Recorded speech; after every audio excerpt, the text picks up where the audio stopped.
Thank you for joining me as I continue my examination of the Screwtape letters by C.S. Lewis from my atheist perspective. In this video, we'll cover chapters 17 through 20 of the book, so let's get started right away with chapter 17.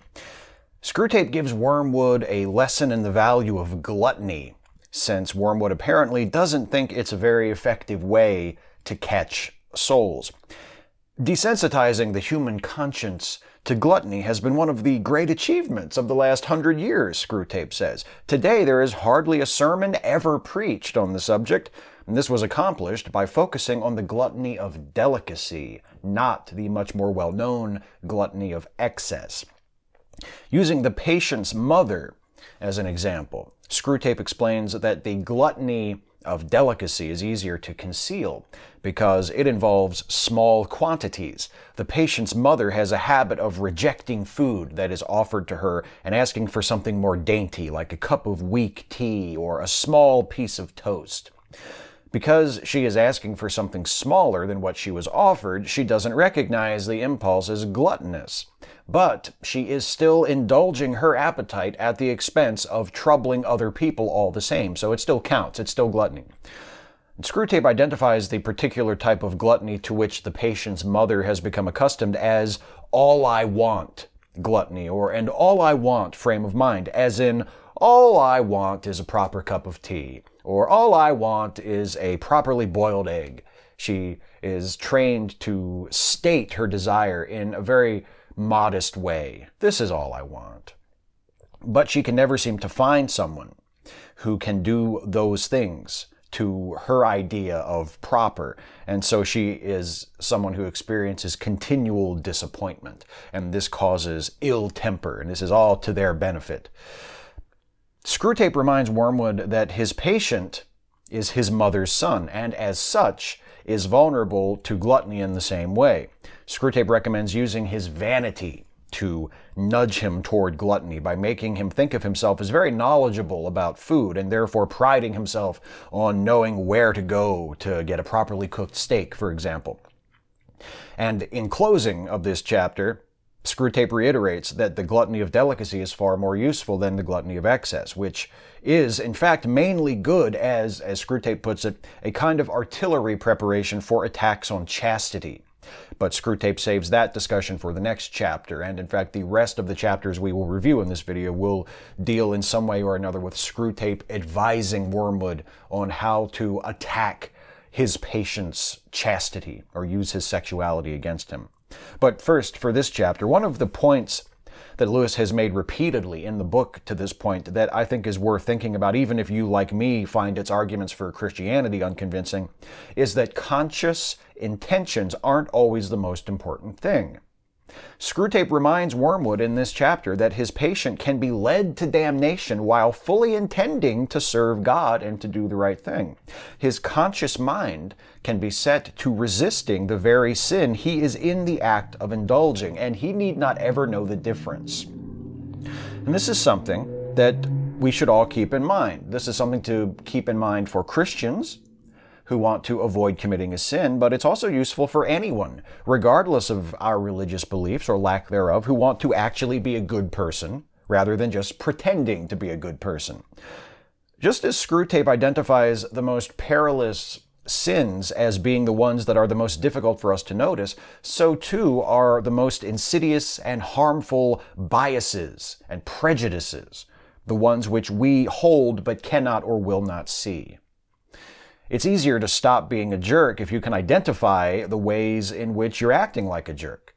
It's much more difficult if you can't see the ways you're acting like a jerk, or worse yet, you view your jerkish tendencies as something positive. If you're incapable of recognizing your own biases and shortcomings, or you regard those biases and shortcomings as virtues, then it will be very difficult indeed to correct them and to grow and become a better person. How many of us, either ourselves or someone close to us, someone in our circle of friends or our families, has regarded a vice of theirs or something negative about their personality as actually something that they're proud of? For instance, you or someone you know might be abrasive or insensitive to people, and you or they frame it as, well, I'm just honest. That's why people like me. That's why my friends, they know they can trust me, that I'm always going to tell them the truth because I'm honest.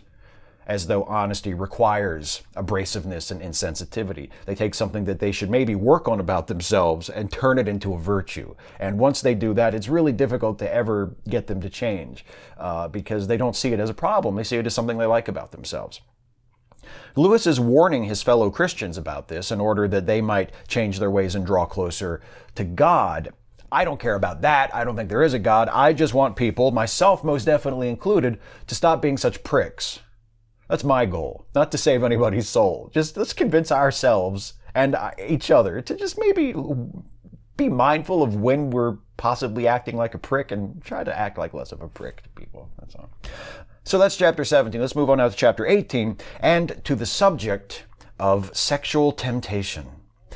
Screwtape writes that God imposes a dilemma on humanity with regards to sex. He demands either abstinence or monogamy. Quote, "The whole philosophy of hell rests on the recognition of the axiom that one thing is not another thing, and especially that one self is not another self. My good is my good, and your good is yours. Now, the enemy's philosophy is nothing more or less than one continued attempt to evade this very obvious truth. He aims at a contradiction. Things are to be many, yet somehow also one. The good of oneself is to be the good of another. This impossibility he calls love." Screwtape accuses God of a further contradiction because God describes a married couple as one flesh. He advises Wormwood that humans can be made to ignore this in favor of terms like a happily married couple or a couple who married because they were in love. Humans can also be made to forget that Paul wrote that people did not become one flesh through marriage, but through sexual intercourse. Quote, "The truth is that wherever a man lies with a woman, there, whether they like it or not, a transcendental relation is set up between them which must be eternally enjoyed or eternally endured." Ah, romance, Lewis style. Just remember, folks, when you sleep with someone, you necessarily enter into a transcendental relationship with them that will last for eternity. No backsies. So just think about that. You're in an eternal relationship, unbreakable, apparently, with, I guess, every person you've ever had sex with, or perhaps only the first person you had sex with. But it doesn't seem like he puts any limitation on it. He says wherever a man lies with a woman. So all the people you've had sex with. Unless, of course, okay, so people that you've had same-sex intercourse with, they don't count. It's whenever a man lies with a woman. So all of you men and women who have slept with members of the opposite sex, you are in eternal, irrevocable, transcendent relationships with all of those people. Congratulations.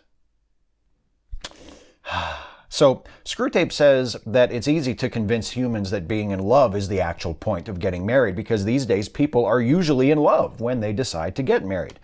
This is useful because humans can be dissuaded from getting married because they aren't in love and are easily convinced that marriage for any reason apart from love is low and cynical. Yes, Screwtape says, incredulous. They think that. They regard the intention of loyalty to a partnership for mutual help, for the preservation of chastity, and for the transmission of life as something lower than a storm of emotion. Lewis has Screwtape describe humans as feeling that marriage is entered into for those reasons to be low and cynical, but I don't think that's really true, at least not typically. I don't think most people regard people getting married out of loyalty to each other or to have children, what Lewis clinically refers to as the transmission of life, cynically. If consenting adults want to marry each other, not because they're madly in love, but for one of those other reasons, I'd expect most people would be fine with that, or at least would reserve harsh judgment for it. But here's the thing. Usually, when people marry each other for reasons other than that they love each other and want to be together, it's because they've been coerced or pressured into doing it by an outside force. Lewis doesn't mention this. Two people have sex, one of them gets pregnant, So they get married because they're told by their families or by their church or by their culture, their community, that it's the right thing to do. It's just what you're supposed to do. It's doing the honest thing.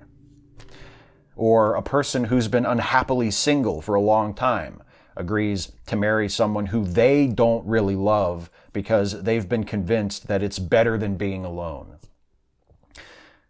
My point is, usually when the marriage isn't supposed to be about love arguments come out, they're employed toward the end of pushing people to marry each other who don't want to get married. Lewis frames it as, oh, isn't it unfair how society judges people who choose to get married for reasons other than being in love, ignoring how frequently those people aren't choosing to get married because they want to for some noble reason, but because they're being pushed into it. And the church that Lewis is spending this book defending has been perhaps the most powerful force in making people feel as though in certain situations they just have to get married, whether they want to or not, whether they think it's the best thing for them or not. Religion has been a powerful motivator in telling people, yes, well, you found yourself in this situation, therefore what you want, what you would choose is irrelevant. You have to get married now. That's the way it's done. Well, let's talk about chapter 19. Screwtape begins this chapter worried that Wormwood has been showing his letters to other demons because some of what he has written might be seen as heretical, namely when he said several chapters back that God, who they refer to, of course, as the enemy, really loves humans, who Screwtape referred to as the little vermin. And he says, quote, "I hope, my dear boy, you have not shown my letters to anyone. Not that it matters, of course. Anyone would see that the appearance of heresy into which I have fallen is purely accidental. By the way, I hope you understood, too, that some of the apparently uncomplimentary references to Slubgob were purely jocular. I really have the highest respect for him. And of course, some things I said about shielding you from the authorities were not seriously meant. You can trust me to look after your interests. But do keep everything under lock and key." This is one of the funniest passages in the entire book to me.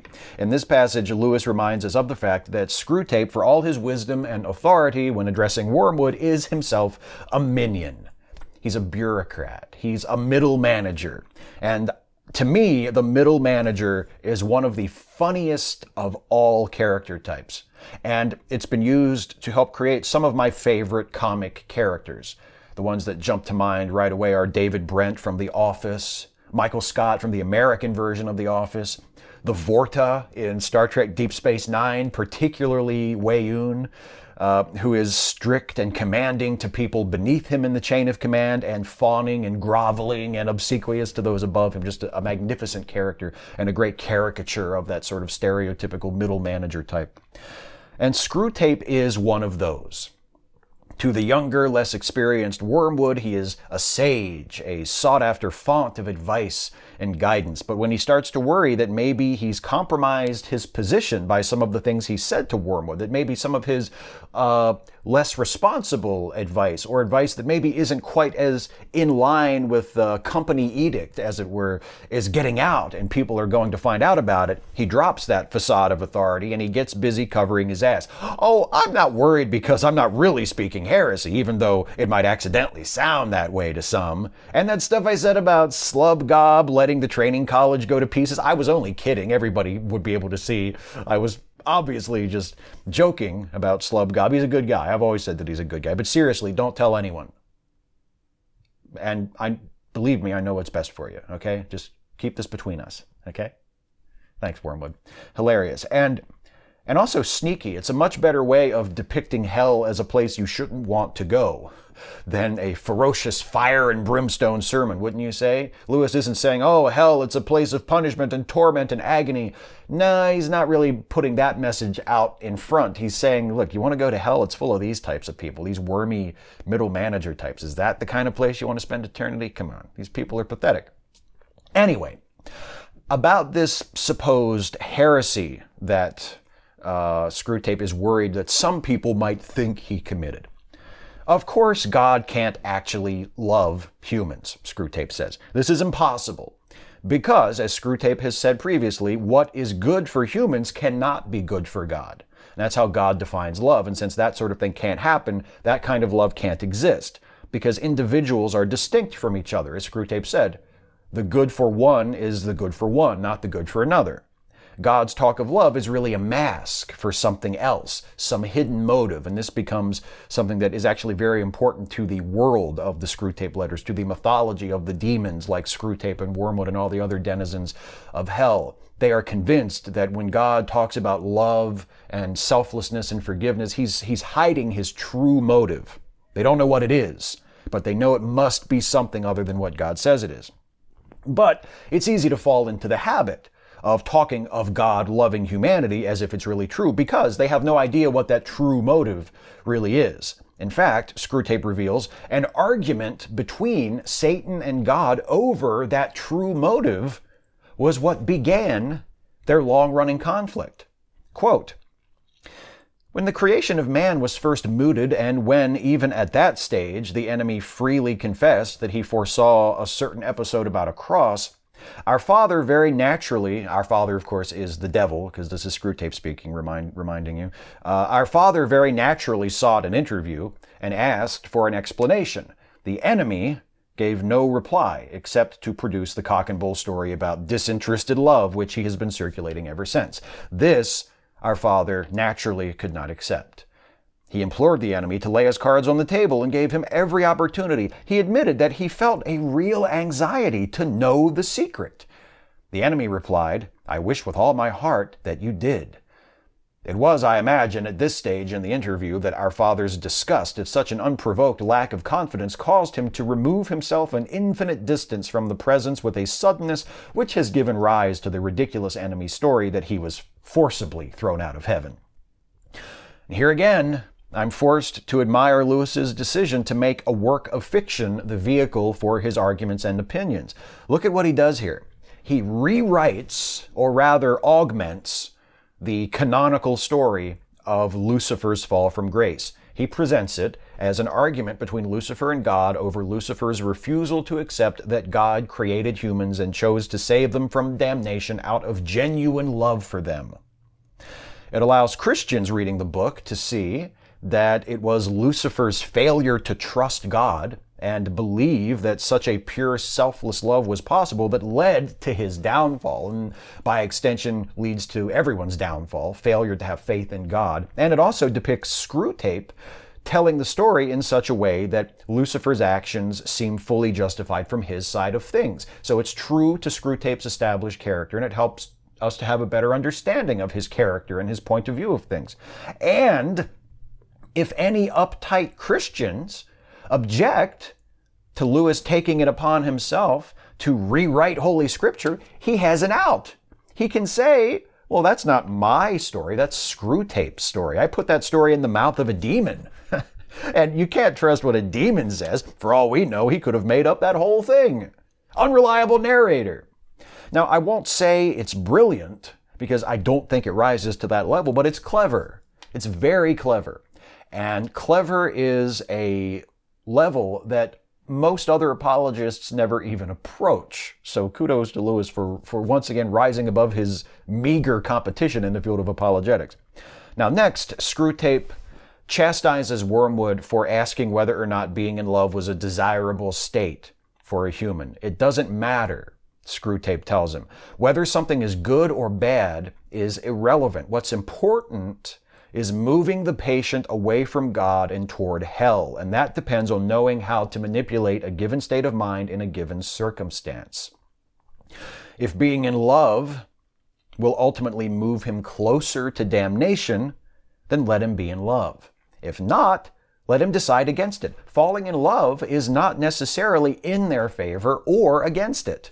Quote, "Like most of the other things which humans are excited about, such as health and sickness, age and youth, or war and peace, it is, from the point of view of the spiritual life, mainly raw material."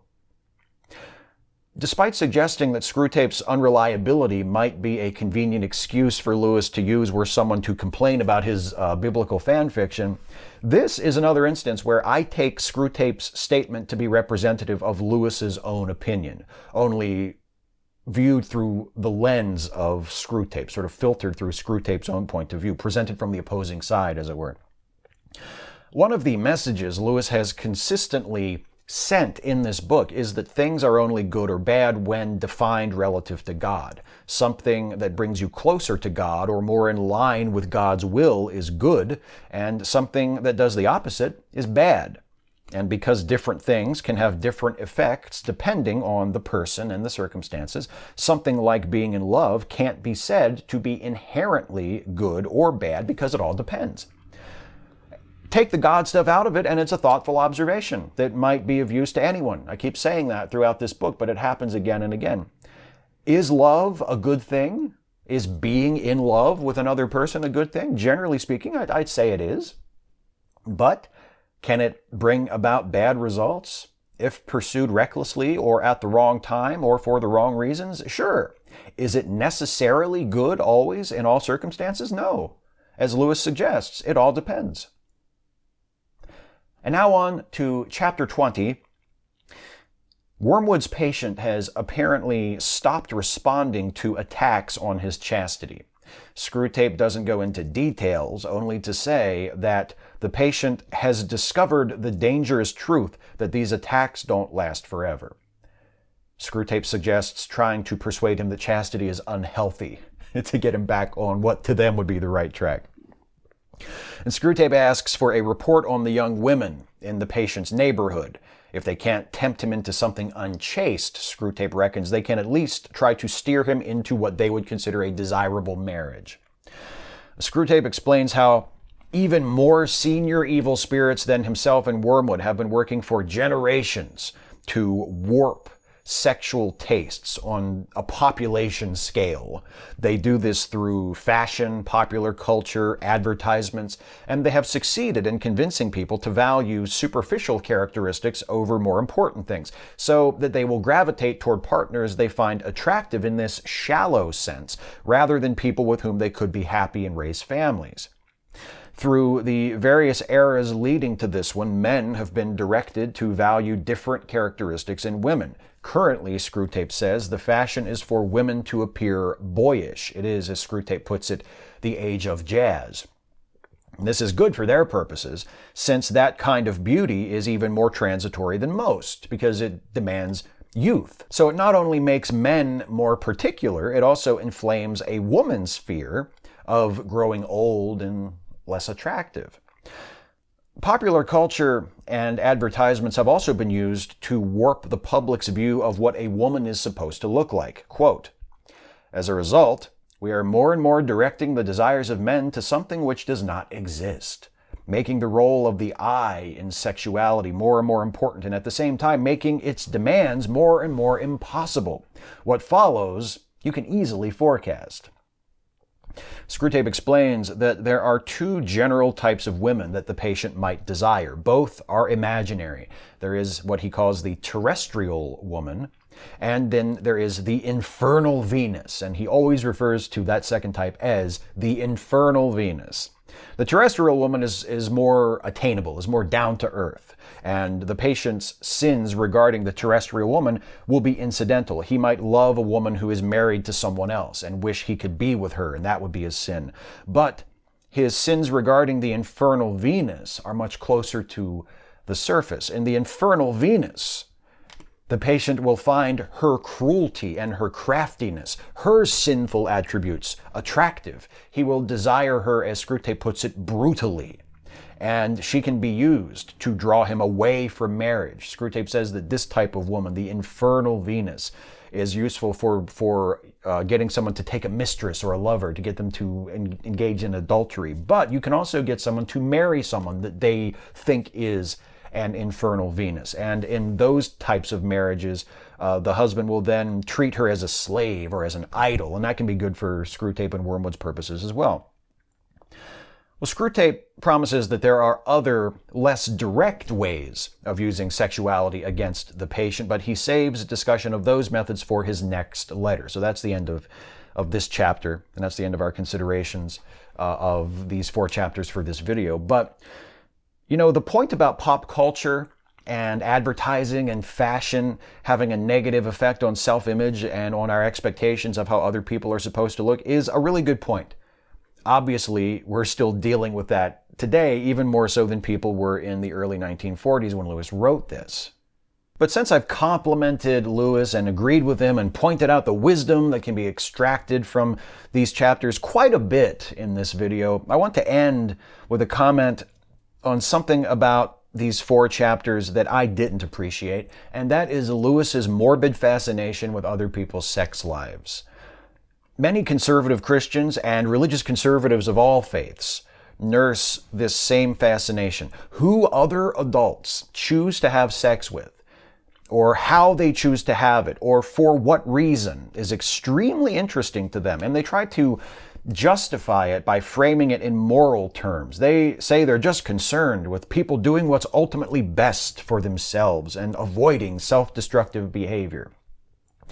But it's hardly ever as selfless as they make it sound. Usually it boils down to annoyance that other people are living according to their own standards and not those of a given church. Or it boils down to a fear and hatred of that which is different. In other words, prejudice, intolerance, small-mindedness. Lewis isn't so crude, of course. Through Screwtape, he merely reinforces that idea again and again in these chapters that having children is more important than falling in love, and that people who marry primarily for love, or what they think is love, the poor misled fools, are actually playing right into the devil's hands. Now think about how many inequalities and injustices have been served by that one idea. Women were told that they shouldn't desire to work outside the home or to have lives apart from their husbands and their children, because the main point of marriage was the children, after all. Women were told they had no right to decide when they got pregnant or whether or not they carried a pregnancy to term, because having children was the most important thing.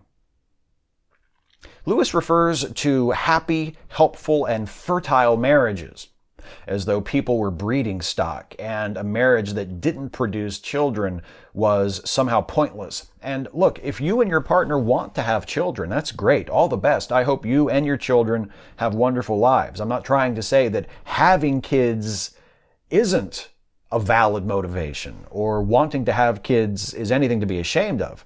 I'm not an antinatalist. If you want to have children, please. My blessings are not something that you seek or require, but I have no objection to it whatsoever. Nor do I think anyone else should have an objection to it necessarily. But to insist that having children is necessary for a successful marriage, and to imply that people who get married for reasons that don't include having children or don't prioritize having children is judgmental and condescending. And masking that judgment and condescension behind morality and concern for the best interests of people is exactly the sort of hypocrisy Lewis has spent much of this book attacking. And shouldn't Clive be better than that? Anyway, that's it for that chapter. That's it for this episode of the series. In the next video, we will cover chapters 21 through 24 of the Screwtape letters, so be sure to join me for that. Thank you so much for watching. I really appreciate the fact that so many of you consider this a good use of your time and you find something worthwhile in watching these videos. I am so grateful for it. If you do have anything you want to say in response to anything I have had to say, please leave a comment on this video. Whether you are a fellow atheist or a Christian or some other stripe of believer or non-believer, I'm very interested in reading what you have to say about what I have had to say here.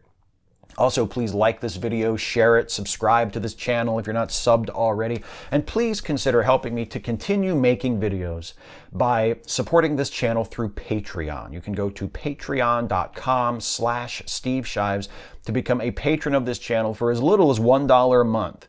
But if you pledge $5 a month or higher, you can take advantage of some extra perks in the Patreon campaign, including at the $5 level, getting a sneak peek at the scripts for these Atheist Reads videos.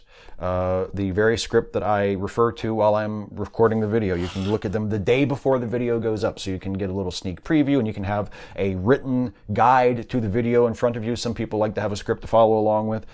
So that is for people at the $5 per month level or more. Just a little something I add to say thank you. So thank you to all of you, whether you are patrons or not, for watching, and I'll see you next time.